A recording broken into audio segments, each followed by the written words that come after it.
The sky is honey-colored and just a little too warm. You hear the sleepy shuffle of sandals over sand, a dull thud of hooves, the clink of something heavy. Gold, actually. Quite a lot of it. You are in the city of Niani, in the ancient Mali Empire. It's the early 1300s. Nobody's wearing wristwatches, and everyone pretends not to be impressed by how wealthy your neighbor is. There's dust on your ankles and the smell of spiced millet porridge wafting from a cooking pot somewhere behind you. You pause to listen. A woman is humming while grinding baobab seeds. A child giggles after dropping a calabash bowl. In the distance, you hear camels chewing their breakfast like they're owed something. This is your home. Or at least, it is for the length of this quiet, golden story. Welcome to one of the most relaxed and outrageously rich corners of medieval West Africa. Yes, rich. Rich like accidentally causes inflation across continents rich. And the man at the center of this gold-drenched tale is Mansa Musa, king of kings, lord of lords, and probably the only ruler in history who gave away so much money it caused an economic downer in someone else's country. But don't worry, this is not a hustle story. No plot twists, no sword fights, just long walks, slow caravans, generous donations, and quiet opulence. It's the kind of tale that makes you want to drink warm milk and nap under a tree. Quick warning, you probably won't make it through this day, and that's perfectly fine. In fact, that's the goal. Before we begin, if your eyes are already half shut, go ahead and gently tap that like and subscribe button. We make these slow, dusty bedtime journeys for dreamers like you. Drop a comment, too. Let us know where in the world you're listening from and what time your pillow finally claimed you. Now let's ease into tonight's journey. You walk through the market square. There's a weaver selling robes dyed in deep indigo, a color so rich it looks like midnight. A group of children chases a goat that clearly wants no part in their game. One man plays a kora under a neem tree, his fingers plucking music from the air like he's stirring memories. You nod to him. He nods back. It's all very mellow that I in the center of this life is a palace, and inside that palace is Mansa Musa. You would know it from how relaxed everything feels, but he's plotting something big. A trip, a pilgrimage, in fact, one that will stretch across deserts, past kingdoms, over seas of sand and suspicion. And he's not going alone.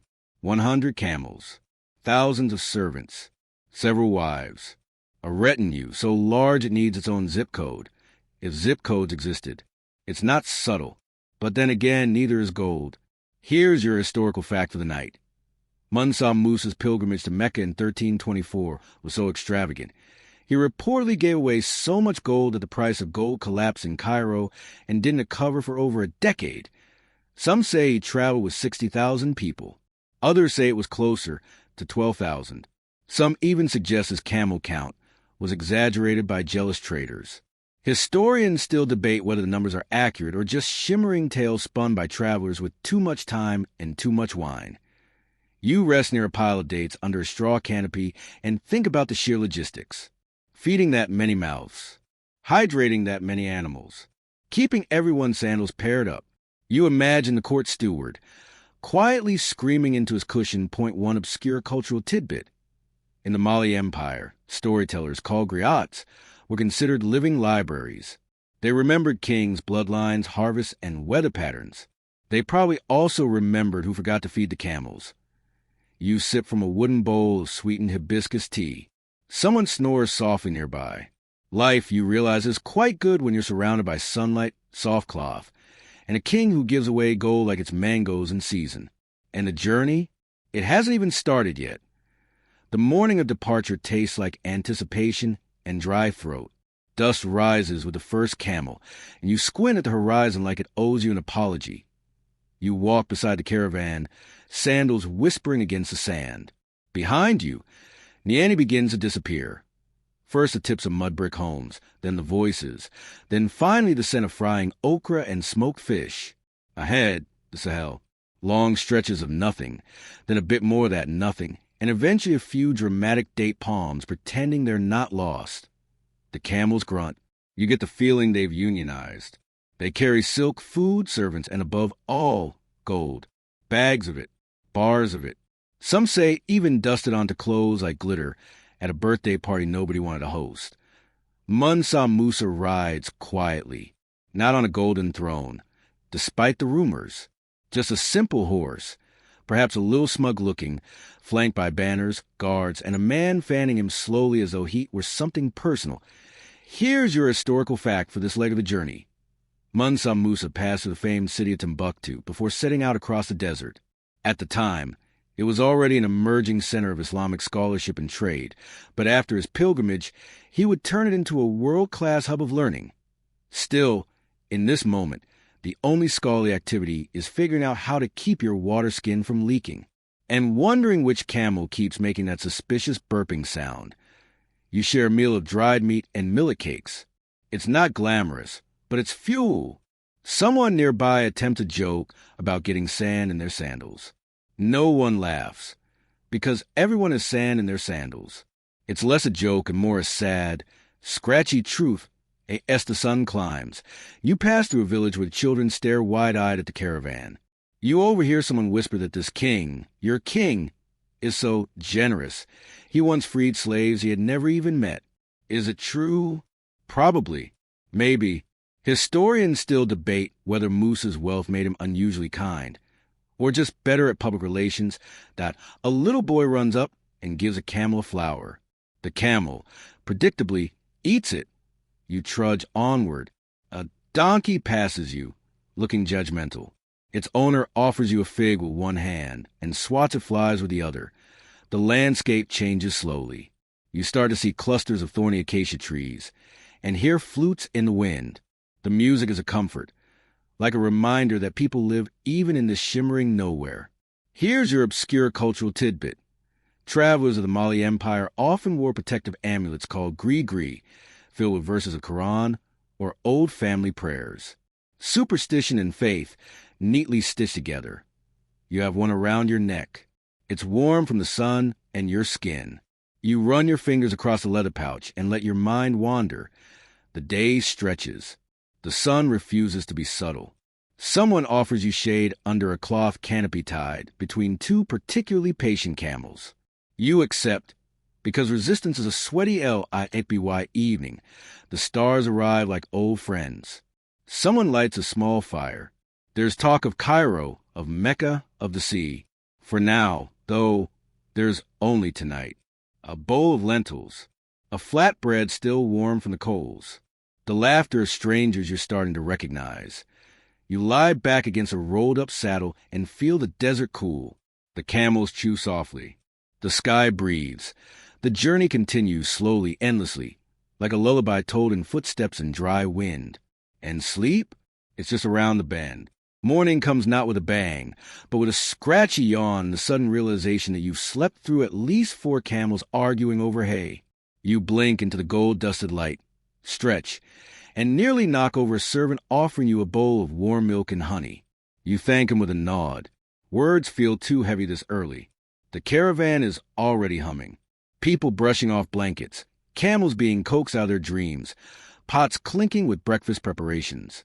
You eat a few sweetened millet balls and chew slowly, watching the horizon decide whether or not to bother with clouds today. It doesn't, not even one. As you begin walking again, you pass a woman humming a slow song as she braids her daughter's hair. They're walking too. The girl riding on a donkey, her beads clicking like a soft percussion instrument. A rhythm for the road. You smile. The girl sticks her tongue out, which is fair. Mansa Musa rides the front, unbothered by heat or hierarchy. His robes are heavy with embroidery, yet he still looks somehow like the calmest person here. Occasionally, he raises a hand and people bow. Other times, he just watches the road, as if trying to remember something he once read in the stars. Here's tonight's historical nugget. On his way to Mecca, Mansa Musa passed through the Songhai territory, at the time not yet part of Mali's empire. In later years, Musa's empire would absorb Songhai entirely, but during the journey, diplomacy ruled the day. Gifts were exchanged. Compliments were made. No camels were harmed. You pause beside a tree that isn't really a tree. It's more suggestion. Still, its shade feels real enough. A man in blue robes sits beneath it, offering water from a goatskin bag. You drink gratefully. The water is warm, but your gratitude is cold and deep. And now for something obscure. In some regions of Mali, it was believed that certain desert winds carried whispers from ancestors. If the wind changed direction suddenly, people would pause, wait, and sometimes even ask aloud, "What do you want?" Today, the wind is indecisive, probably just gossiping. The afternoon stretches into a sleepwalk. The road begins to slope, barely, but enough that your legs complain. You stop noticing them. You stop noticing much, really. Time flattens. The world becomes gold and beige and soft sounds. Then noise. A village. Colorful. Loud. There are drums. Flutes. A woman selling fried bean cakes that smell better than most holidays. You follow your nose and exchange a small copper coin for one. It's hot and burns your fingers a little, but it's worth it. The people here are clearly expecting you. Or rather, expecting the king. The moment Musa enters, the drumming changes rhythm, and everyone lines up like it's rehearsal for a celebration no one practiced, but everyone knows by heart. Children scatter flower petals. Elders bring bowls of honey tea. Someone recites poetry. The poems about generosity and rivers. Possibly camels, too. You lost track after the fourth metaphor. Musa gives them gold. Of course. Quietly, almost shyly. He's not loud about it. He just offers and people receive, and the balance of the world shifts ever so slightly. Historians still debate whether Musa's donations were acts of pure piety or clever empire building. One scholar said it was both. Another said it was marketing genius. Yet another suggested Musa just hated carrying things. You sleep in the village that night. A real bed, a roof, a dog curled up under the window. You hear laughter somewhere in the distance and think, for a fleeting moment, that you could stay here forever. But the journey calls, and so does the road. The path narrows. Dust rises thicker. The horizon is so flat it feels like a lie. You wake slowly, blinking into a yellow morning and wondering what day it is. Time is unspooled. The calendar gave up around 2 villages ago. Somewhere behind you, a camel makes a noise like a furniture complaint. Someone else sings the first line of a travel song and forgets the second. You keep walking. The air smells like firewood and old leather. Your feet remember the steps before your brain does. The rhythm of the caravan has settled into your bones now, a lullaby made of heat gold and slow-moving hooves. You pass a man telling a story to 2 sleepy children. His voice is gentle, like someone wrapping silk around your thoughts. He speaks of a river that flows backward, a king who talked to lions, and a thief who could steal dreams. You don't know if it's true, but it feels true. That's enough. Here's your historical note for the journey. Mansa Musa's generosity didn't end with coin. He built mosques along the way. Some say as many as one every Friday. The most famous? The Jingareba Mosque in Timbuktu, which still stands today, made of earth and spirit and architectural poetry. You stop beside a water well, where a donkey with one ear twitching sideways looks you up and down like it's seen better travelers. A boy lowers a bucket and draws it back with a splash. You drink, then you drink again. A third time, just for the joy of it. Obscure tidbit of the night. In parts of Sahel, travelers carried talismans made of ostrich eggshell, thought to guard against bad spirits and ankle injuries. You don't have one, which might explain that weird rock you stepped on earlier. Mansa Musa pauses a caravan near a grove of twisted trees. Under their shade, he meets with a local chief. The 2 men speak quietly, then loudly, then softly again. Eventually, gifts are exchanged. You notice a silver bowl, a woven robe, a stack of dyed leather books. Books, you whisper. Yes, books. Remember, this isn't a story about swords or battles. This is a story about intellect, trade, faith, soft power. A world where gold flows like water. And books, yes, books, are the real treasure. The sun lowers like it's been working overtime. You hear drums again. Or maybe it's just your heartbeat. Someone offers you roasted nuts coated in honey. You eat too many, then immediately regret nothing. That night, a man with a harp sings under the stars. His voice is like a door creaking open into someone else's memory. You lean back, eyes closing, hearing tales of old kings, old wars, old glories. Historians still argue about which parts of Musa's journey were real, and which were embroidered over time by the griots and traders who told the tale again and again. But right now, under the sky, none of that matters, because you are here, and here is exactly where you need to be. Somewhere between the middle of nowhere and definitely still in the desert. You wait to find the wind has shifted, not wildly, just enough to notice that the air tastes like dust and dates. Your lips are dry, your skin smells of sun, and someone has brewed tea thick enough to count as a small meal. The caravan is already moving. You've started calling this part the endless beige, because every direction looks like you accidentally turned the brightness up on a world and forgot where you were going. You plod beside a camel, who's definitely judging your pace. Its name is possibly Bubakar, or maybe that's a handler's name, and you've been giving side eyes to the wrong one. Either way, you're starting to bond. It chews, you walk. It burps, you pretend not to hear. Mutual respect. Ahead, the dunes roll gently, soft like a sleeping body. Somewhere behind you, someone is telling a joke about sand in their underclothes. Again, it wasn't funny yesterday. It's still not funny today, but it fills a space. Here's tonight's historical gem. Mansa Musa's pilgrimage was not just a religious journey, but also a declaration of Mali's wealth and power to the Islamic world. He met with rulers, scholars, and merchants along the way, raising Mali's international profile, so high that European mapmakers started placing Mali on their charts, sometimes just drawing a big golden crown where Musa was supposed to be. You reach a small outpost, just 3 mud huts, a few lean goats, and a man selling dried figs with the patience of someone who has made peace with eternity. You trade a few coins for a handful, and eat them slowly. Try not to drop any. The goat stares, unimpressed. And your obscure tidbit. In some West African communities, it was believed that dreams could get stuck in your clothing. That's why people would shake out their robes at dawn, just in case. Today, you forget to shake yours. If you dream something weird later, blame the sand spirits. The sun sits higher now, casting shadows like long sighs. The caravan curves to avoid a rocky slope, and suddenly you see it, a city, or the beginning of one. Minarets in the distance, palm trees gathered around pools of green. The kind of sight that feels like a hallucination with good lighting. You're nearing the edges of the famed city of Gao. At the time, it was part of the Songhai world, a world that still stood separate from Musa's. But not for long. Gao greets the caravan with cautious interest. Merchants step out of their stalls.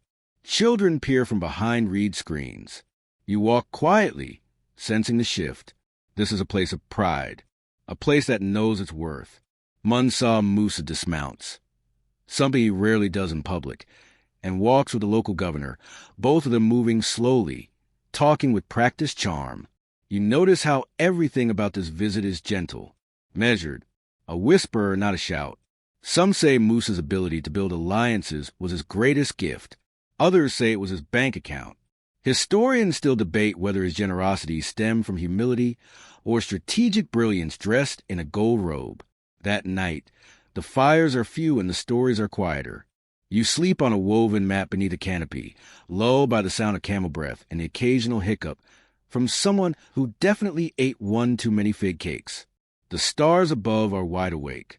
You, thankfully, are not. You leave Gao with a full belly and a slightly smug camel. The road ahead is long, and the dunes are taller now, like the desert decided to flex a little. The path rises and falls like someone breathing in their sleep. The caravan snakes forward, silent but steady. Your feet know the rhythm now. Heel, toe, shift. Heel, toe, shift. It's a dance, really. Not a fun one, but a dance all the same. The sun is not your friend today. It burns without apology, bright and bossy. You wrap your scarf tighter and squint forward. Try to ignore the small voice in your head that insists you're slowly becoming a raisin. Around noon, you stop under a thorn tree. The kind that doesn't so much provide shade as imply it once did. Still, it's something. Someone hands you a bowl of sour yogurt mixed with tamarind. It's an acquired taste. You acquire out of politeness. And here comes your history fix. Mansa Musa's arrival in Cairo was so dramatic, so lavish, that it left a permanent mark on the city. Eyewitnesses wrote that the streets were crowded with his entourage, that gold was handed out like candy, and that prices skyrocketed, then collapsed under the weight of his generosity. An economic love letter, sent with a gold pen and too much ink. Not everyone was pleased. The Sultan of Egypt reportedly grew suspicious of Musa's massive caravan. Was a show of wealth or an insult? Historians still debate whether Musa's refusal to bow to the Sultan upon arrival was a genuine cultural misunderstanding or just peak royal swagger. Obscure tidbit time. In medieval North Africa, perfumed sand, yes, actual scented sand, was sometimes used to cool tents or sprinkle on floors. It was made with herbs, myrrh, and crushed flowers. Somewhere in the caravan, someone has a pouch of it. You sneeze in its general direction. By mid-afternoon, you reach an oasis. The real kind. Water, palms, birds, a breeze that doesn't feel like a punishment. You sit in the shade and watch as the camels drink deeply, sighing like old men in a hot bath. Mansa Musa holds a small court under a tent. Local chiefs arrive with gifts, salt blocks, cloth, carved figurines. Musa, in return, gives gold. Always gold. His face is calm, but you catch a flicker in his eyes, like he knows his wealth is both power and weight, a blessing and a burden. You wander to the edge of the water, letting your toes dip in. The coolness shocks your skin. You close your eyes. Somewhere nearby, someone hums a soft tune, maybe a lullaby, maybe a prayer, maybe both. The night falls without asking. Stars blink on like someone forgot to dim the heavens. You lie on your mat, belly full, feet sore, heart oddly light. The camels sleep. The guards mumble. A dog barks once and then gives up. The desert, always watching, breathes you into its silence. You wake to birdsong and camel breath, both equally unexpected. The oasis behind you fades with each step, its calm replaced by the careful chaos of a traveling kingdom on the move. You've started calling it that, because what else do you call 60,000 people, 100 camels, several royal officials, and enough gold to make the sun feel underdressed? The road begins to tilt upward. Not a mountain, but definitely a suggestion. Rocks underfoot now, not just sand. The path is thinner, bordered by scrub and sharp whispers of green.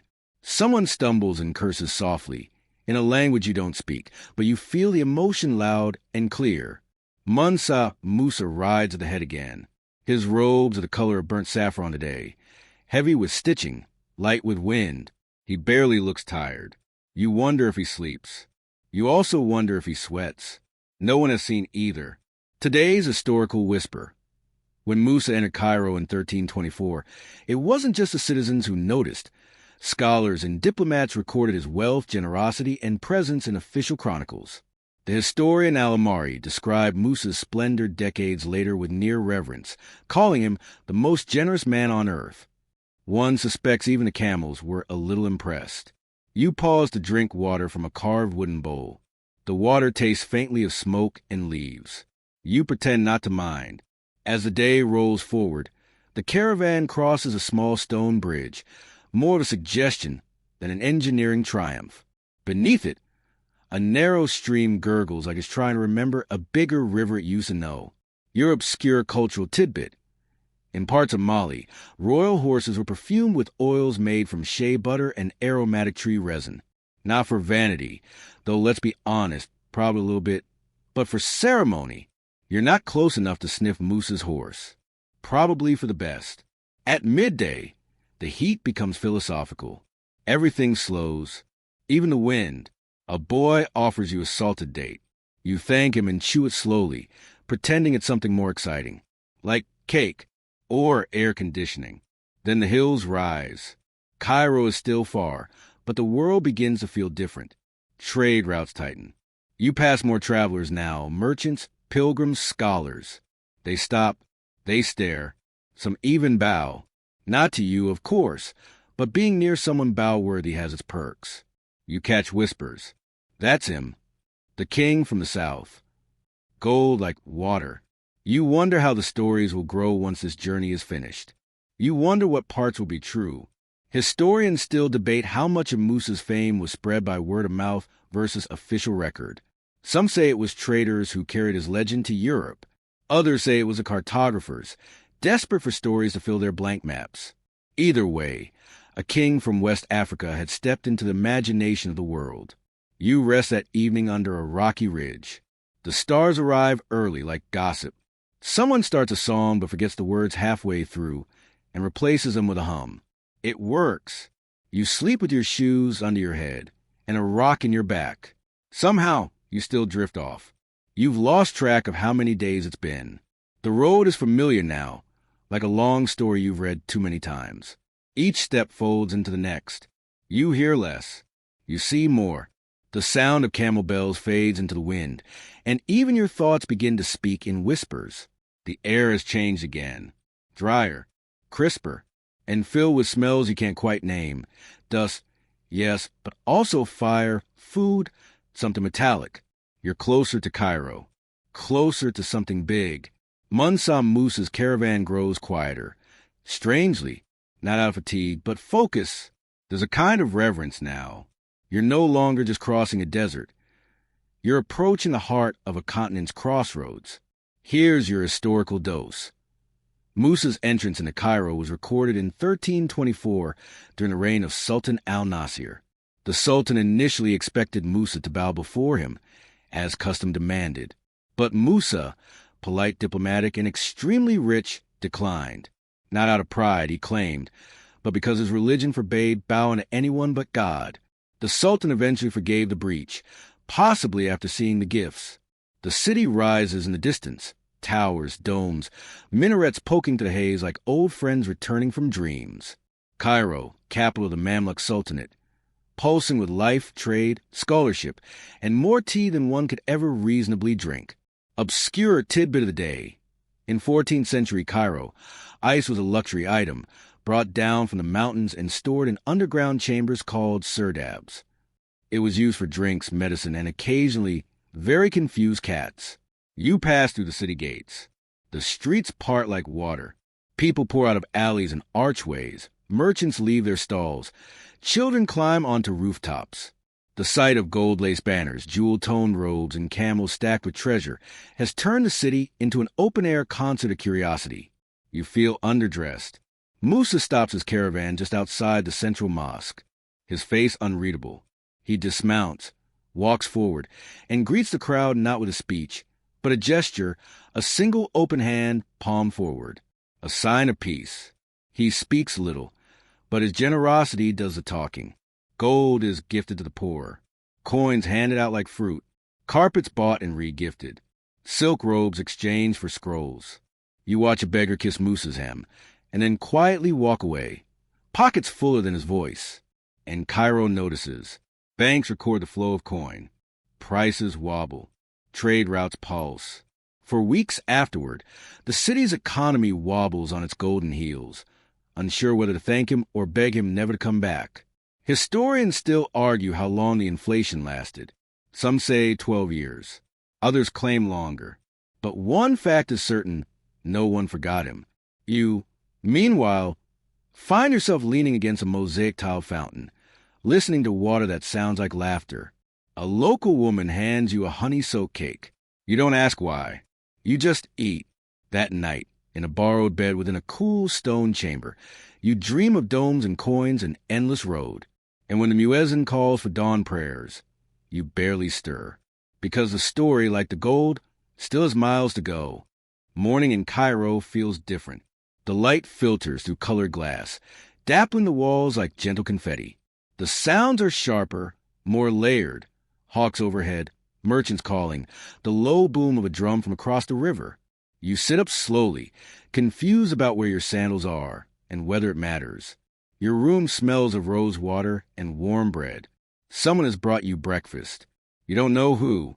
A fig, a boiled egg, and something wrapped in dough and mystery. You eat it.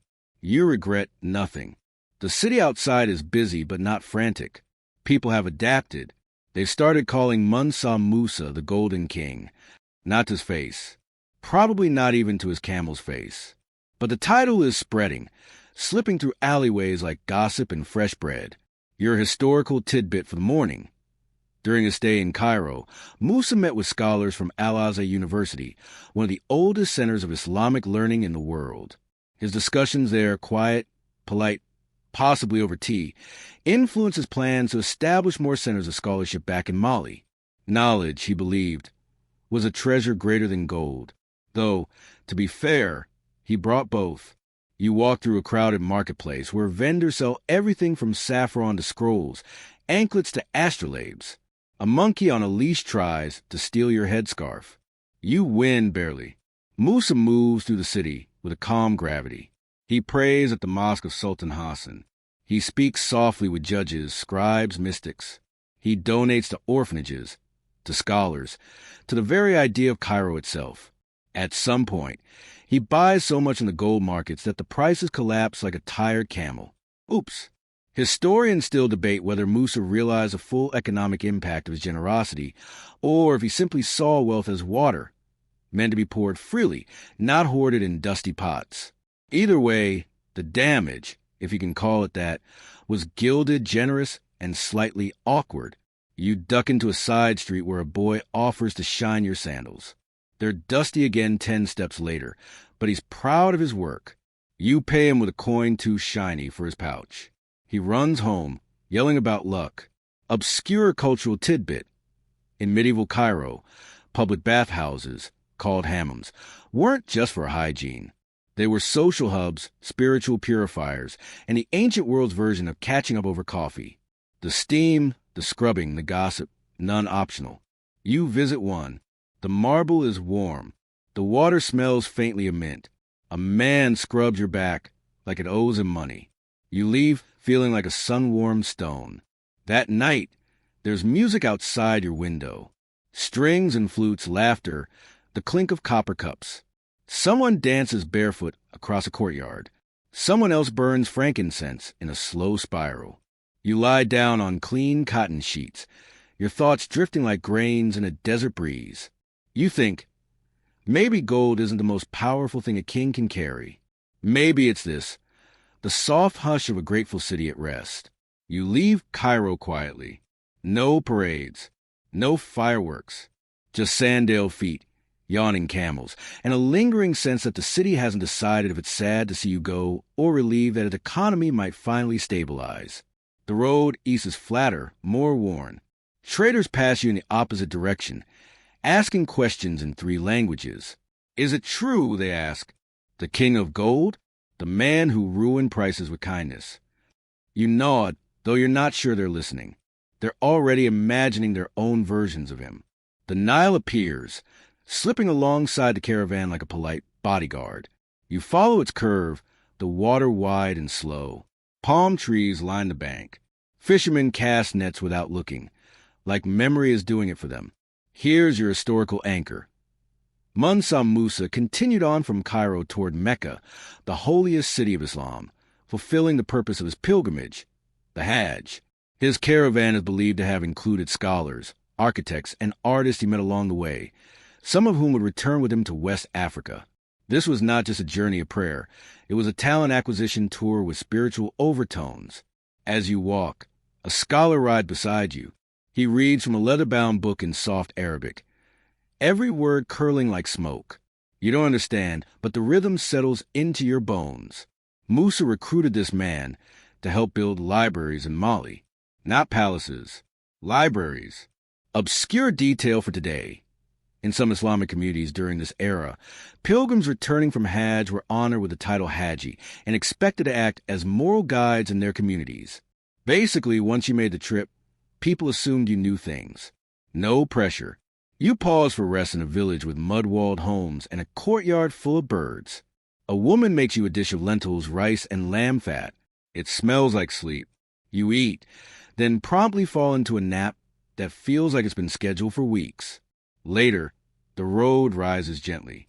You begin to hear Arabic more than Bambara now. You hear prayer more than gossip. You hear the quiet creak of anticipation. Musa walks for a while. Not rides. Walks. His face is solemn. Not sad. Focused. You realize this moment is a reason for all the miles, all the gold, all the headaches and hoof prints and overheated arguments over which way is east.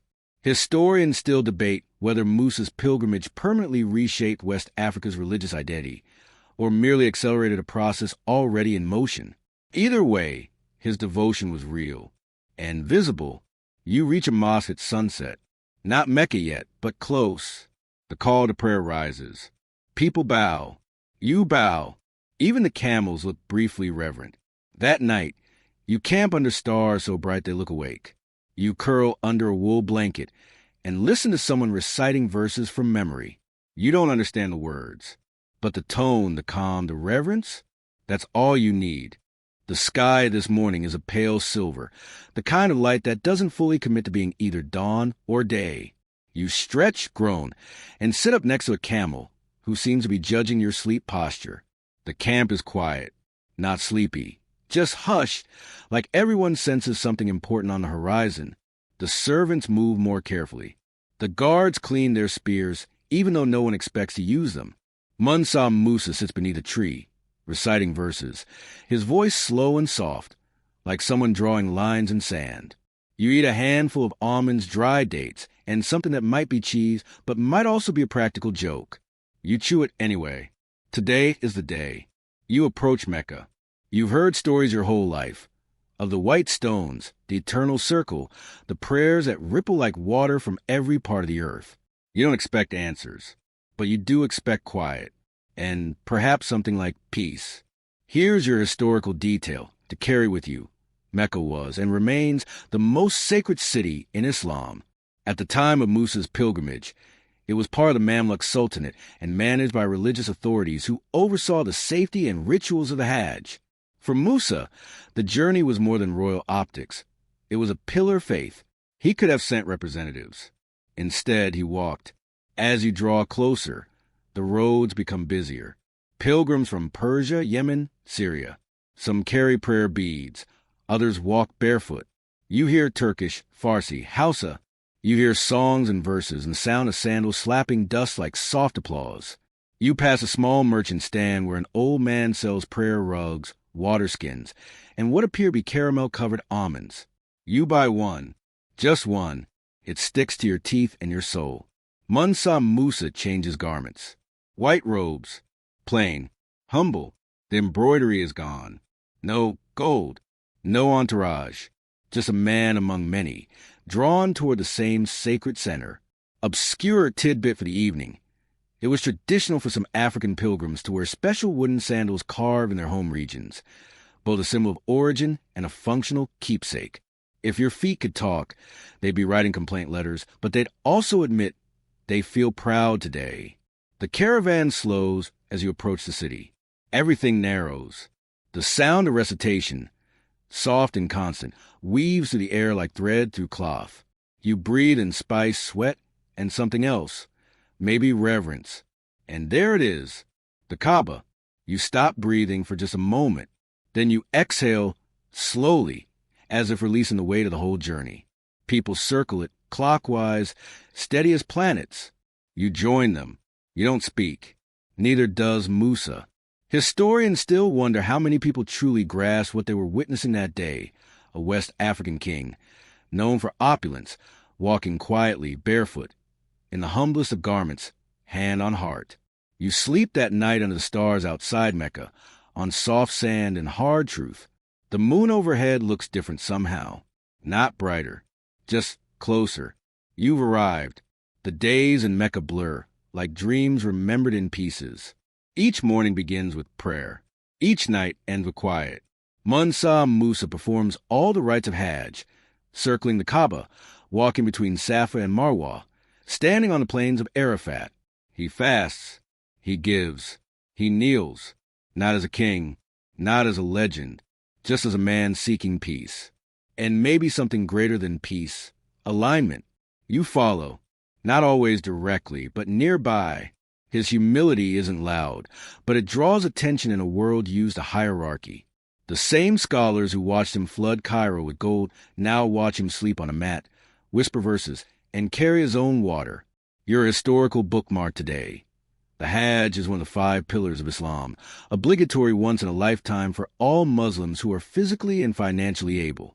Mansa Musa was not the first African ruler to make the pilgrimage, but his journey was so visible, so unforgettable, it became the blueprint for Islamic leadership in West Africa for generations. One day, you share a small meal with a group of pilgrims from Andalusia. They offer olives, figs, and a sour flatbread that tastes like wisdom. You offer dried mango from Mali. They ask where you came from. You say very far. They nod. No explanation needed. Obscure detail time. Some pilgrims carried tiny carved boxes of sand from their homeland, pouring it onto Meccan ground, so they could symbolically connect their home with the holy site. Earth touching earth. You find yourself wishing you'd brought some too. You notice Musa spending more time with scholars, listening more than speaking. He asks questions about law, about astronomy, about medicine. One night, you hear him laughing gently, deeply, with a historian from Damascus. It's the first time you've heard it. It sounds like someone putting down a heavy crown. Historians still debate what impact this journey had on Musa personally. Did it change him spiritually? Did it alter how he governed? We don't know. What we do know is that when he eventually left Mecca, he brought more than souvenirs. He brought minds, artists, architects, imams, scribes, people who would transform Mali, not just its cities, but its soul. You sleep near the edge of the city walls, your pillow a folded robe, your dreams filled with crescent moons and dusty roads. You've seen what you came to see. Now the journey must turn homeward, but the story, it's still unfolding. Leaving Mecca feels like waking from a long, beautiful dream you didn't realize you were still inside. The caravan turns west, retracing a path marked not by footprints but by intentions. Quiet vows whispered into the desert, promises to return, to rebuild, to become more than what left. Mansa Musa rides in silence for much of the morning, his face calm, unreadable. Maybe he's praying. Maybe he's planning. Maybe he's just calculating how many camels are left and who forgot to feed the scribe. You yawn into the rising sun. The air is thick with the smell of cardamom and camel sweat. A familiar combination by now. You've grown oddly fond of both. Historical footnote for today's journey. Upon completing the Hajj, many rulers return with heightened legitimacy, not just in the eyes of their subjects, but across the Islamic world. Musa was no exception. His name, once known in passing, now echoed in the markets of Cairo, the mosques of Mecca, and eventually the pens of European cartographers who, let's be honest, tended to get most things wrong but never forgot gold. The road back is quieter, less spectacle. The giving has been given. The gold has been spread. Now it's the minds, the memories, and the mission that return with you. You pass through small towns where children wave, and elders nod as if they've heard about you through the ground. In one village, a boy offers you a carved turtle made from a date pit. It's oddly detailed. You carry it in your pouch like a small, well-meaning mascot. Obscure tidbit for today. Some Saharan travelers tied tiny bells to their clothing, not for decoration, but to ward off jinn or desert spirits. The idea was that the sound would confuse anything invisible with bad intentions. You don't have a bell, but your ankles do creak ominously. Musa begins selecting architects and artisans from among the travelers. A Spanish architect agrees to return with him to build a mosque, one of several that will rise across the empire, like holy punctuation. A calligrapher from Damascus joins too. Curious about Timbuktu, you get the feeling this is how cities are built, not just with stones, but with stories. Historians still debate how many scholars returned to Mali with Musa. Some claim dozens. Others say just a few. But what's certain is this. What they brought wasn't simply knowledge. It was method. It was language. It was architecture in ink. You can by a river. It doesn't even have a name on the maps, but it sings in the night. Frogs, reeds, and laughter from the cooks. Someone's making stew again. Someone else is badly playing a lute. It's perfect.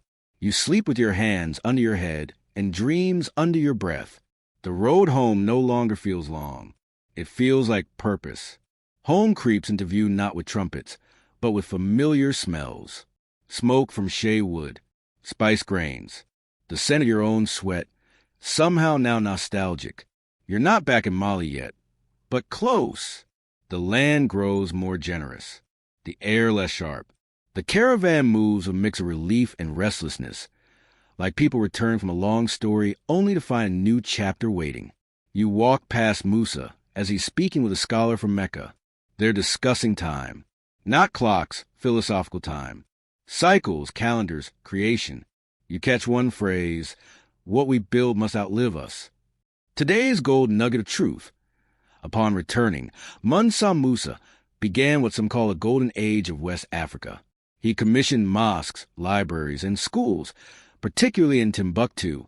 The Sankore University was expanded into a thriving center of Islamic learning.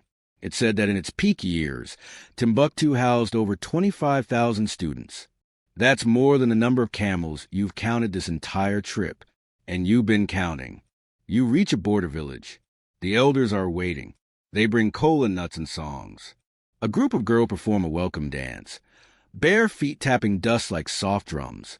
One carries a bowl of water balanced on her head without spilling a drop. Show off. Obscure cultural gem for the evening. In Mande tradition, griots, oral historians, were summoned when kings returned from major journeys. Their role? To record not just what happened, but what it meant. That meant truth, but also poetry. The griot didn't just say, Musa gave away gold. They'd say, the rivers forgot how to flow, jealous of the coins that fell. Musa smiles for the first time in days. A wide, quiet smile. He's home, but already his mind is building mosques in places the wind hasn't reached yet. The desert behind you isn't forgotten. It's folded into the fabric of your memory now.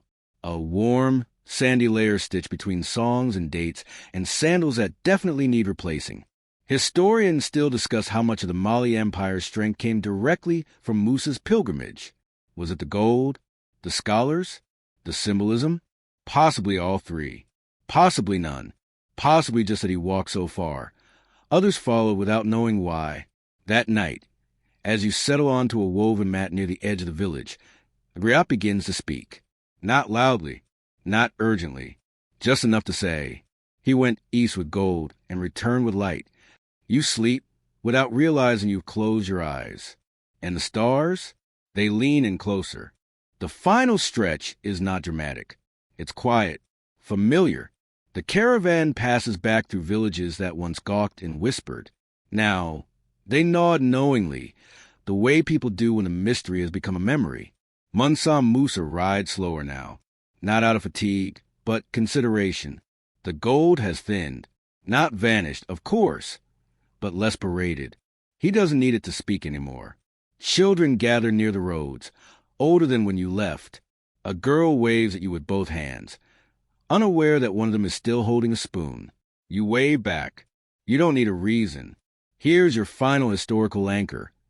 Upon his return, Musa began construction on the Jingareba Mosque in Timbuktu, a structure that still stands today, built with desert earth and sacred intention. It was designed by the architect Musa, brought back from Cairo. Not just a mosque, but a declaration. We build what we believe. You arrive in Niani, capital of the Mali Empire, under clouds shaped like scattered cotton. It's cooler here. Maybe you've just adapted. Maybe home carries its own temperature. There's no coronation, no festival. Just a slow walk through the gates, the guards stepping aside with quiet smiles, and a chorus of birds who forgot to rehearse. Musa descends from his mount and walks barefoot across the courtyard stones. A servant hands him a simple clay jug of water. He drinks, and that, somehow, is more powerful than any crown. Your obscure cultural tidbit. In ancient Mali, it was believed that a king who returned from pilgrimage carried baraka, spiritual grace. It wasn't visible. It didn't shine. But those around him could feel it in the way his shadow moved, or how his voice softened when naming his people. Historians still debate the long-term effects of Musa's reign. Did he unify a region? Spark a renaissance?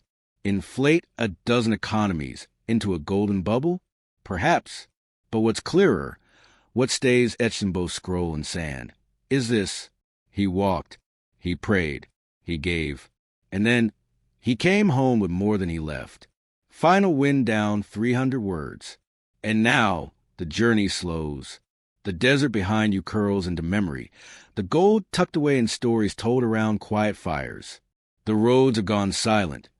The camels asleep in their pens, dreaming of fig trees and cooler skies. The maps are rolled up, the banners folded, the drums packed deep in the crates. The dust settles. You lie back on a woven mat in the cool shade of dusk, listening to a breeze that has finally learned to whisper. It runs gently through the trees between stones, across fields where millet grows slow and stubborn. It brushes your face like a secret, like a lullaby only the wind remembers. The stars bloom again above you, one by one, familiar yet distant.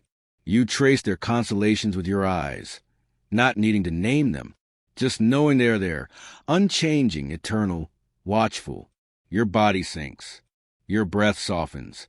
The weight of the story lifts like morning fog. You've followed the king. You've walked beside scholars, camels, cooks, and poets. You've crossed continents, sipped tea under crescent moons, eaten food you didn't fully understand but appreciated anyway. You've seen the rise of temples built with intention, and the quiet dignity of man who gave more than he kept. And now you rest. No need for grand endings. No need to remember every detail. The goal can wait. The road can wait. Even history, tonight, can wait. Let the night fold around you like a soft robe. Let the wind close the last page. Let the silence be the story now. Sleep, gentle traveler. Tomorrow holds no camels, only dreams.